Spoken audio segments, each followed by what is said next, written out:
Hello everyone. In this video today, this video will be for one of my subscribers by the name of Postwolf, I believe that's his name.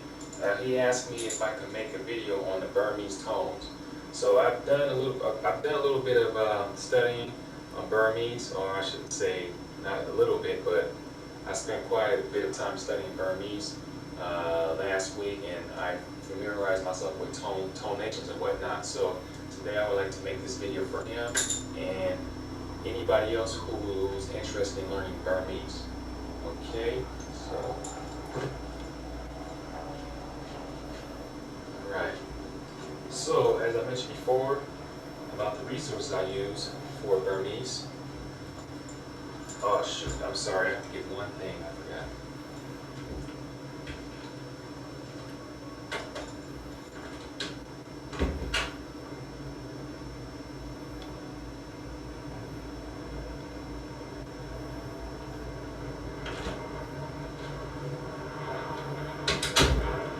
Okay, I have this, right after I made the resource video for Burmese, I got this dictionary, so I'm going to go ahead and just show you guys this dictionary I have.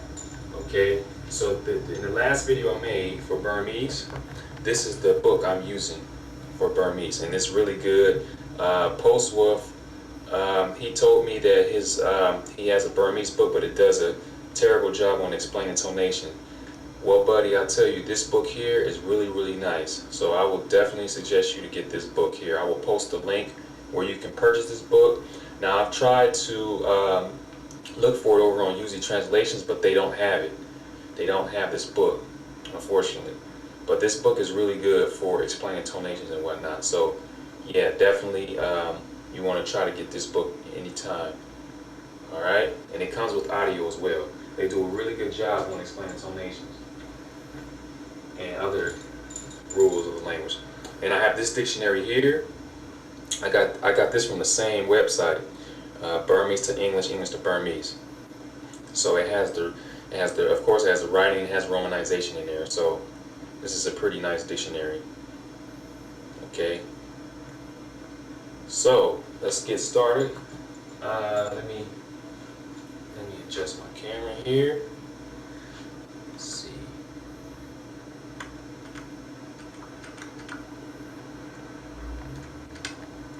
Okay, hopefully you guys can see that close enough.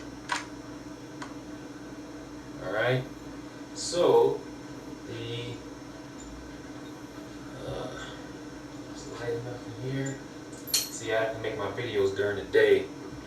Whenever I use this board here, I will have to make my videos during the day so you can see it better, more light. Alright, so in Burmese, those of you who've never studied Burmese or don't know, Burmese has 4 tones. There are 4 tones of Burmese.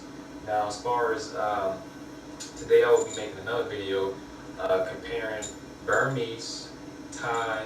It was Burmese, Tibetan, and Hindi. And Burmese, it's definitely related to language Sino-Tibetan, so it has a lot of relation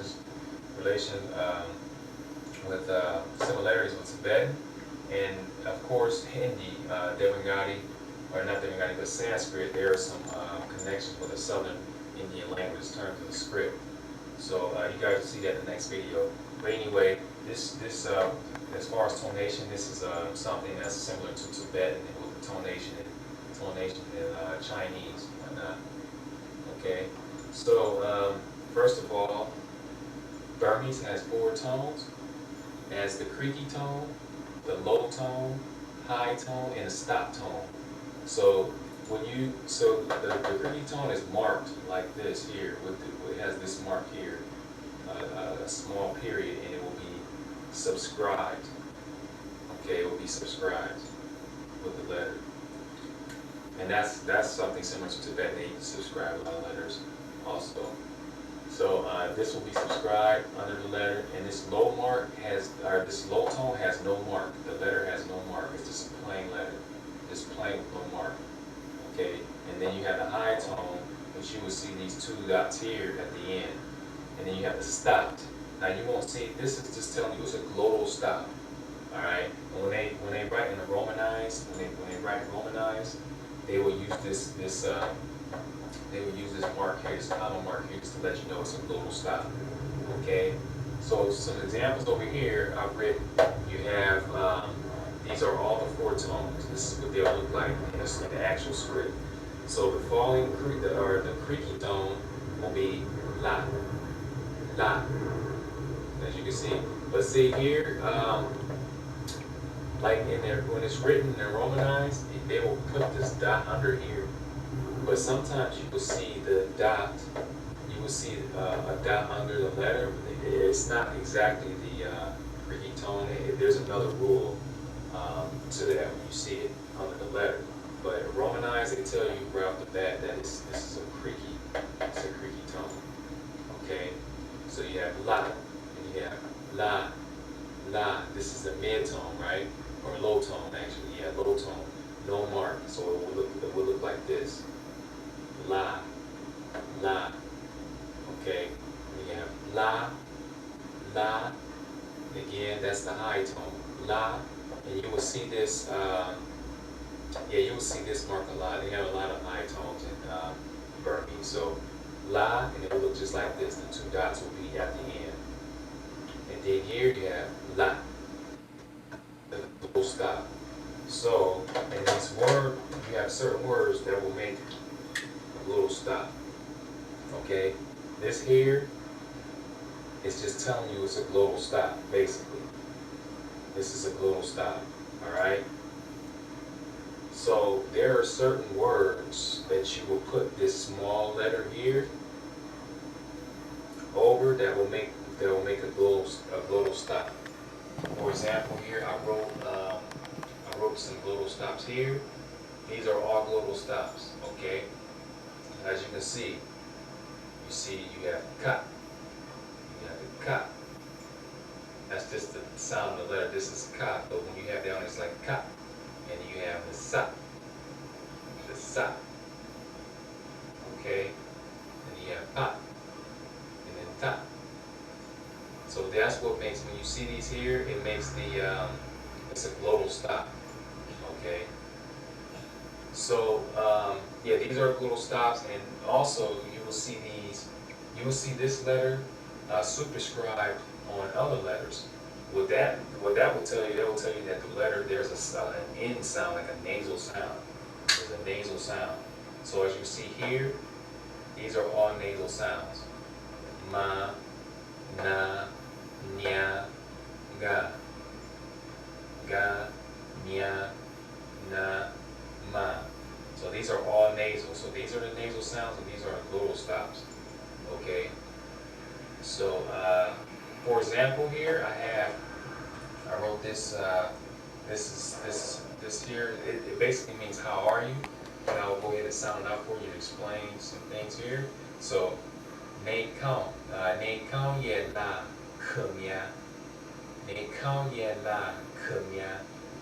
So this here, it means how are you, and as you can see here, you notice that you have these two marks here for high tone. So these are for high tone, and then you have another high tone, and basically these two marks here, they're just telling you that it's the end of the sentence.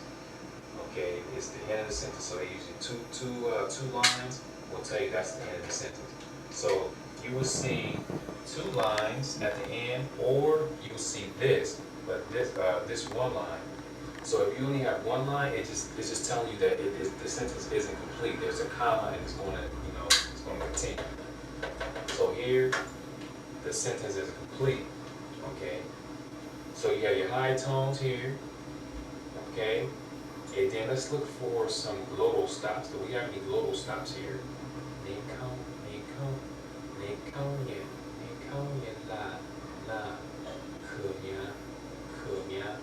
I don't think we have any glottal stops. Okay, so that's not a glottal stop. Alright. That's not, we don't have any glottal stops here. All of these here, like this one here is a nasal comma.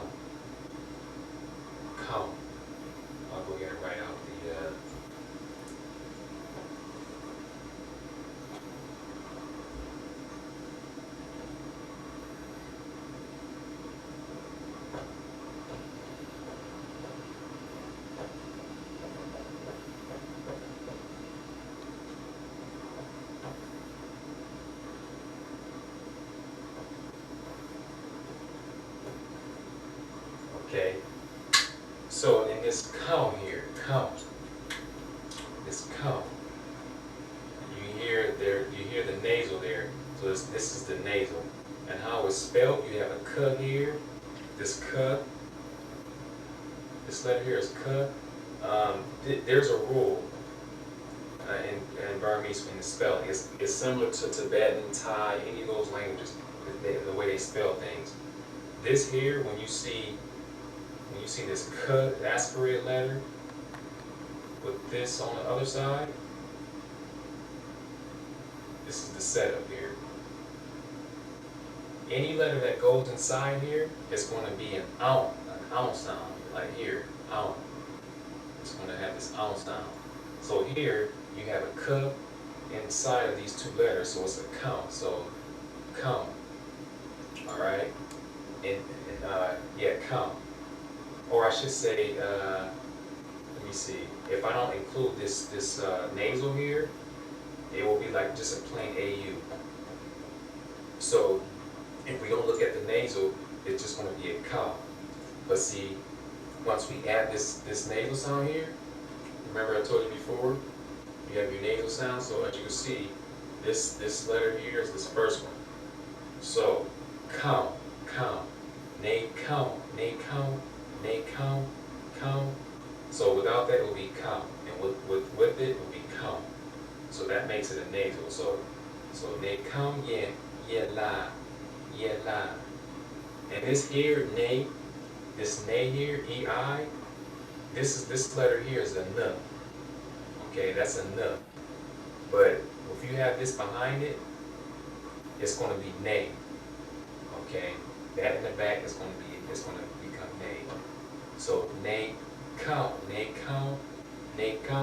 I shouldn't say cut because that's not aspirated. So ne come, yeah, la, yeah. This is just a vowel for e. And then there's a this dot here will be the yeah, it's a creaky. Remember we said it was creaky here. But sometimes, a lot of times actually, you won't see this dot below it, but it will still be a creaky sound. It's kind of something that you will have to get used to. Okay, so la, high tone, and then k, kumya.